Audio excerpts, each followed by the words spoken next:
Astro பக்தி tax நேயர்கள் அனைவருக்கும் இனிய தமிழ் புத்தாண்டு நல்வாழ்த்துக்கள். மிதுன ராசி அன்பர்களுக்கு தமிழ் புத்தாண்டு முதல் என்னென்ன மாற்றங்கள் என்னென்ன முன்னேற்றங்கள் உங்களுக்கு ஏற்பட போகுது அப்படிங்கிறத பார்க்க போகிறோம்.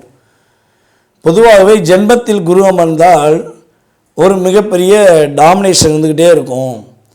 பல சிந்தனைகள் உங்களுக்கு வந்துக்கிட்டே இருக்கும். ஆனால் எதையுமே செயல்படுத்த முடியாது அப்படிங்கிறது ஒரு விதி. அதில் பல சதி வேறு நடந்திருக்கு.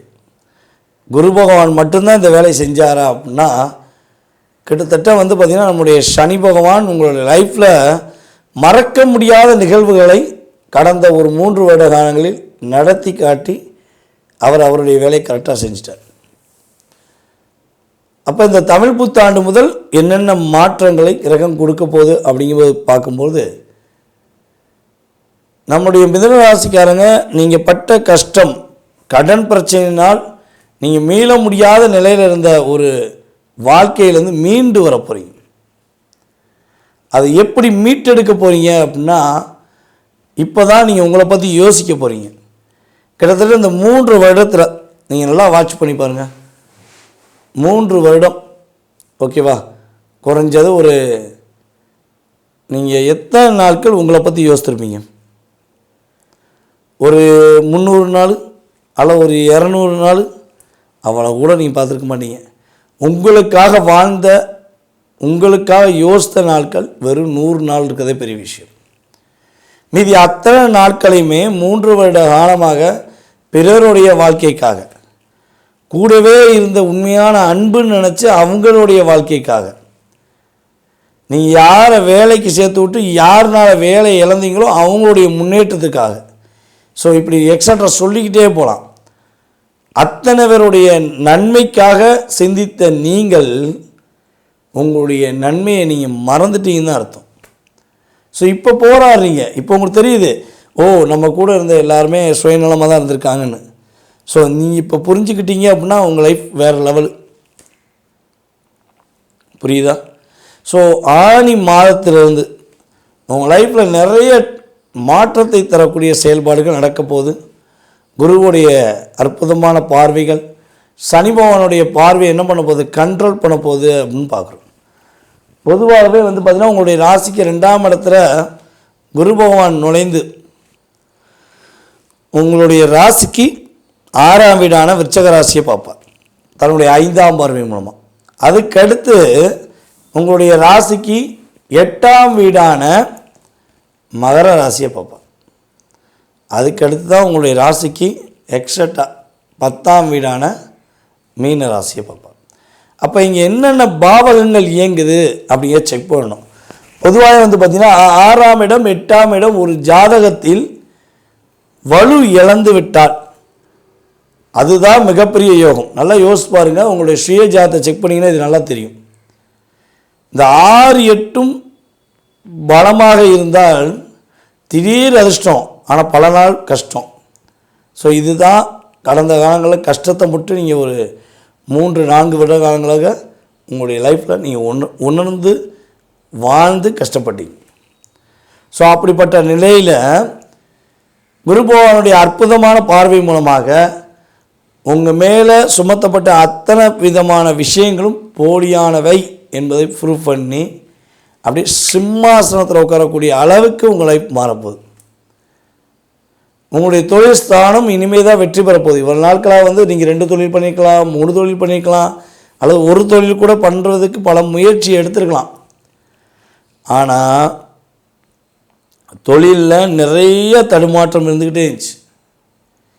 இது எப்படி தொழில் பண்ணன்னு தெரியாமல் நீங்கள் என்ன பண்ணீங்க, பார்ட்னர்ஷிப்லலாம் போய் சேர்ந்து பார்த்தீங்க. பொதுவாகவே மிதுன ராசிக்காரங்களுக்கு பார்ட்னர்ஷிப் என்பது ஒரு கிட்டத்தட்ட ஒரு 60-70% ஆகவே ஆகாது. ஆனால் இருந்தாலும் சரி, லைஃப்பில் என்ன பண்ண முடியும், ஏதாவது ஒன்று செஞ்சாகணும்ல, இப்படியே உட்காந்துட முடியும் மூலையில் அப்படின்ட்டு அப்படியே ஒரு சிந்தனையை கொண்டு யோசிச்சுட்டே இருக்கும்போது சடக்கு புடக்குன்னு ஒருத்தர் பக்கத்தில் உட்காந்து பார்ட்னர்ஷிப்பை உங்களை பண்ணுவோன்னு சொல்லி தூண்டி விட்டுருக்கலாம்.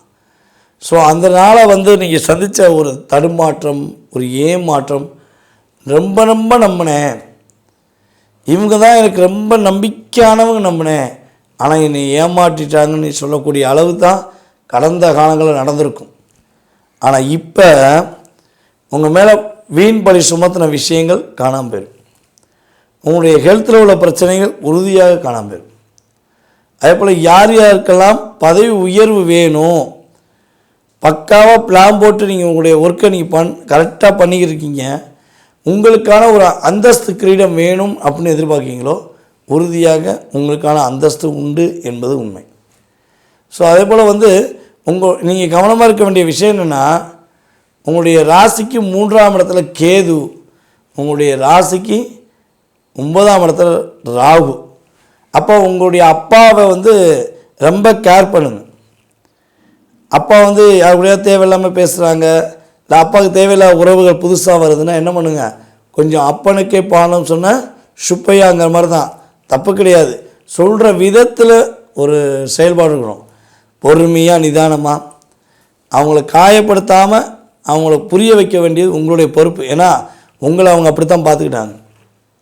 அப்போ நீங்கள் அப்பாக்கிட்ட இப்போ சொல்கிற விதத்தில் நிறையா பொறுமை இருக்கணும். ஸோ அதே போல் பார்த்திங்கன்னா, உங்கள் அப்பா புதிய தொழில் தொடங்க போகிறாங்க அப்படின்னா அவங்க பேரில் தொடங்காமல் உங்கள் வீட்டில் யார் ஜாதகம் வலிமையாக இருக்கோ அந்த ஜாதக அமைப்பு ரீதியாக தொடங்குனீங்க அப்படின்னா உறுதியாக வெற்றி உண்டு. அதே போல் புகைப்படங்களை சமூக வலைதளங்களில் நம்மளுடைய மிதுனராசி பெண்கள் அல்லது ஆண்கள் பதிவிடுவதாக இருந்தால், உங்களுடைய ஐடி ப்ரூஃப் சம்மந்தப்பட்ட விஷயங்களை நீங்கள் சமூக வலைதளங்களை பதிவிடுவதாக இருந்தால் உறுதியாக கவனமாக இருக்கணும். அப்படியே முடிச்சு போட்ட மாதிரி லாக் பண்ணி விட்ருவாங்க. கட்டி போட்ட மாதிரி இருக்குங்க, என்ன பண்ண தெரியலங்கன்னு சொல்லக்கூடிய செயல்பாடு எல்லாமே 3ஆம் இடத்துல கேது இருக்கும்போது நடக்கும். அதுவும் உங்களுக்கு அதிகமாக நடக்கும். ஸோ இதெல்லாம் நீங்கள் கரெக்டாக ஃபாலோ பண்ணி கொண்டு போயிட்டீங்கன்னா உங்கள் லைஃப்பில் பெரிய டேர்னிங் உண்டு. எதிர்பார்க்க அத்தனை விதமான விஷயங்களும் ஏமாற்றம் இல்லாத ஒரு முன்னேற்றத்தை சந்திப்பீங்க அப்படிங்கிறது நிதர்சனமான உண்மை. கடக ராசி அன்பர்களுக்கு உங்களுடைய லைஃப் ஸ்டைலில் இந்த தமிழ் புத்தாண்டு என்பது மிகப்பெரிய மாற்றத்தை கொடுக்கக்கூடிய ஒரு வருடமாக இருக்க போகுது. கிட்டத்தட்ட ஒரு 7.5 மகர ராசிக்கு தான் நினச்சோம். ஆனால் இந்த 7.5 வருஷமாக எங்களுடைய வாழ்க்கையில் இவ்வளோ பிரச்சனை வருமா, வாழ்க்கையே பிரச்சனையாக இருக்கே அப்படிங்கிற பல கேள்வியோடு பல போராட்டத்தை சந்தித்து வந்த உங்களுடைய வாழ்க்கை இந்த தமிழ் புத்தாண்டு முதல் 12 வருடத்துக்கு பிறகு உங்களுடைய ராசிக்கு 9ஆம் இடத்த அதிபதி என்று சொல்லக்கூடிய குரு பகவான் உள்ளே வரார். மெயினாக நம்ம 9ஆம் இடத்தை எடுத்துக்கிறோம். நான் சொல்ல புரியுதா உங்களுக்கு? 6ஆம் இடங்கிறது ஓகே தான், ஆனால் 9 தான் உங்களுக்கு ரொம்ப சிறப்பை கொடுக்கும். அப்போ குரு பகவான் 9ஆம் இடத்த அதிபதியான குரு பகவான் உங்களுடைய ராசிக்குள்ளே வந்த பிறகு ஆனி மாதத்துக்கு பிறகு லைஃப்பில் பெரிய மாற்றங்கள், நல்ல விதமான முன்னேற்றங்களை நீங்கள் சந்திக்க போகிறீங்க அப்படிங்கிறது உண்மை. காதல்னால் ஏற்பட்ட பிரச்சனைகள் போராட்டங்கள், அன்பினால் ஏற்பட்ட பிரச்சனைகள் போராட்டங்கள், அன்புக்காக நீங்கள் போராடின போராட்டங்கள் அனைத்தும் சரியாகி காதலில் வெற்றி. உங்களை புரிஞ்சுக்கிறாமல் போன உறவுகள் போனவன் போனானடிங்கிற மாதிரி போயிட்டு புரிந்து கொண்ட உறவுகள் உங்களிடம் தேடி வருவதற்குரிய பாக்கியம் உண்டு. அதே போல் யாரெல்லாம் கடகராசி அன்பர்களில் குழந்தை பாக்கியத்துக்காக காத்திருக்கீங்களோ உறுதியாக குழந்தை பாக்கியத்துக்குரிய செயல்பாடு ஏற்பட போது பல முயற்சிகள் எடுத்து கிட்டத்தட்ட ஒரு 9 மாத காலமாக அல்லது 10 மாத காலமாக இப்போ முயற்சியை எடுக்க முடியாமல் ஒரு 10 மாதமாக இருக்கீங்க. உங்களுடைய பல முயற்சிகளுக்கு தடையாக மட்டும்தான் இருந்திருக்கு வாழ்க்கை. அதுவும் குறிப்பிட்டு சொல்வதாக இருந்தால் ஒரு 3 வருஷமாகவே உங்களுடைய முயற்சியில் பல தடையை சந்திக்கிங்க. நீங்கள் மட்டும் முயற்சி எடுத்தால் மற்றவனுக்கு எப்படி தெரியுன்னே தெரியல. ஆட்டோமேட்டிக்காக உங்களுடைய ரகசியங்களை அதாவது மனசில் நினைக்கிற கூட புரிஞ்சுக்கிட்டு நம்மளை வச்சு செய்கிறாங்க பாஸ் அப்படிங்கிற மாதிரி தான் உங்கள் லைஃப் இருந்திருக்கும். ஸோ இதெல்லாம் சேஞ்சஸ் ஆக போகுது. உங்களுடைய ஸ்கில் அப்படின்னு சொல்லக்கூடிய உங்களுடைய திறமை சிறப்படைய போகுது. அதே போல் கடகராசி என்பவர்களில் யாரெல்லாம் திருமணம் முடித்து போராட்டத்தை சந்திச்சிங்களோ, திருமண வாழ்க்கையே போராட்டம்னு நினச்சிக்கிருக்கீங்களோ, உங்கள் லைஃப் உறுதியாக மாறும். நல்ல ஒரு உணர்வுபூர்வமான அன்பு, உணர்வுபூர்வமான பாசம், அக்கறை என்று எதிர்பார்க்குற உங்களுடைய லைஃப் ஸ்டைலில் நம்முடைய குரு பகவான் ராசிக்கு 7ஆம் இடத்தை பார்க்குறனால உறுதியாக கணவன் மனைவி ஒற்றுமை ஸ்ட்ராங்காக இருக்குங்கிறது உண்மை. அப்போ 5ஆம் இடமும் வலுப்பெறுது, 7ஆம் இடமும் வலுப்பெறுது, 9ஆம் இடமும் வலுவாக இருக்குது. ஸோ பொதுவாகவே பார்த்திங்கன்னா ஒருத்தவங்களுடைய சுய ஜாதகத்தில் 1, 5, 9, 7 வலுவாக இருந்தால் அது அவங்கள யாராலையும் அசைக்க முடியாது. எவ்வளோ பிரச்சனை அவங்க சந்திச்சுட்டு வந்தாலும் எல்லா விதமான பிரச்சனையிலும் வெற்றி பெறக்கூடிய ஒரே ஒரு ஆசீர்வாதம் 1, 5, 9, 7. ஸோ அப்போ உங்களுக்கு இந்த 4 இயக்கமும் சிறப்பாக இருக்க போகுது. உங்களை நீங்கள் உணர போகிறீங்க, உங்களுடைய பார்ட்னர் உங்களை புரிந்து கொள்ள போகிறாங்க, உங்களுடைய காதல் வெற்றி பெறக்கூடிய வாய்ப்பு உண்டு, உங்களுடைய சிந்தனைகள் இனிமேல் தான் செயல்பட போகுது. இவ்வளோ நாட்காக நீ என்ன பேசினாலும் சரி, என்ன நினச்சாலும் சரி, அது எப்படி குழப்பி விடலாம், அது எப்படி தடுத்துடலாங்கிற மாதிரி ஃபுல் பிளான் போட்டு அடிச்சு இப்போ அத்தனை பிளானுக்கு ஒரு முடிவு கொடுக்கணும்ல. உங்களுக்கு நவகிரகத்தின் சுபகிரகமான குரு பகவான் கொடுக்க போகிறேன். இதில் இன்னொரு விஷயம் நம்ம எடுத்துக்கிட்டோம்னா, நம்முடைய கடகராசியில் பிறந்த பூச நட்சத்திரக்காரர்கள் அக்யூரேட்டாக எடுத்தோம்னா 2025 செப்டம்பர் மாதத்திலிருந்து, மே மாதம் தொடக்கம், ஆனால் செப்டம்பர் மாதத்திலிருந்து நீங்கள் பட்ட சிரமத்தையோ, நீங்கள் பட்ட கஷ்டத்தையோ, நீங்கள் பட்ட கவலைகளையோ சொல்லுங்கள் அப்படின்னு ஒரு வார்த்தை சொன்னோம்னா நீங்கள் ஒரு 10 நிமிஷத்தில் முடிப்பீங்களா? இல்லை 20 நிமிஷத்தில் முடிப்பீங்களா? இல்லவே இல்லை. அடித்து ஊனிக்கிட்டே இருப்பீங்க. பட பட பட பட பட படம் வரும். இந்த விஷயம், என்ன பிரச்சனை, என்ன பிரச்சனை, என்ன பிரச்சனை சொல்லிக்கிட்டே போகலாம். சொல்லி மாளாதுன்னு ஒரு டைலாக் தெரியுமா? அந்த அளவுக்கு சொல்லி சொல்லி சொல்லி சொல்லி உங்களுக்கு வாயை உடைச்சிடும். அப்போ பூச நட்சத்திரக்காரருடைய அழுத்தம் அப்படிங்கிறது ஒரு கிட்டத்தட்ட ஒரு வண்டி குறைஞ்சது ஒரு 300 ஸ்பீடில் போனால் எவ்வளோ ஸ்பீடாக இருக்கும், அந்த அளவுக்கு தான் உங்கள் லைஃப்பில் ஒரு பெரிய அழுத்தத்தை பூச நட்சத்திரக்காரங்க சந்திச்சிங்க. ஸோ உங்களுடைய அழுத்தம், உங்களுடைய போராட்டத்துக்கு ஒரு விடிவு காலம் உறுதியாக உண்டு. உங்களுடைய ராசிக்கு 9ஆம் இடத்திற்கு அமர்ந்திருக்க சனி பகவானை குரு பகவான் பார்வையின் மூலமாக, 9ஆம் பார்வையின் மூலமாக நிறைய சேஞ்சஸ் ஏற்படுத்த போகிறார். இனிமேல் தான் உங்கள் லைஃப்பை நீங்கள் வாழ போகிறீங்க. உங்கள் லைஃபையே நீங்கள் இனிமேல் தான் வாழ போகிறீங்க அப்படிங்கிறது நிதர்சனமான உண்மை. ஸோ நீங்கள் கவனமாக இருக்க வேண்டிய விஷயங்கள் அப்படிங்கும்போது, 2ஆம் இடத்தில் கேது பகவானும் உங்களுடைய ராசிக்கு 7ஆம் இடத்துல